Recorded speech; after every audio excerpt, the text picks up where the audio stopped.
Hello, good morning, good afternoon lahat ng mga careers natin dyan, Luzon, Visayas at Mindanao. Dito tayo sa lumang bahay na may mga antik po, may mga nakalagay po na mga antik. Kaya gusto ko sana masiyahan kayo nito sa panonood nyo. Kaya silipin natin.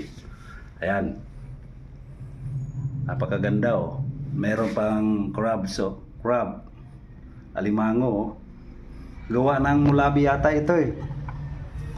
Ayan, napakaganda oh. Ayan. Meron ding palaka. Oo. Siya yung mga maliliit na ano, parang gawa sa brass. Ayan, ito napakaganda rin oh. Mga lumang-luma na rin po ito lahat. Ayan.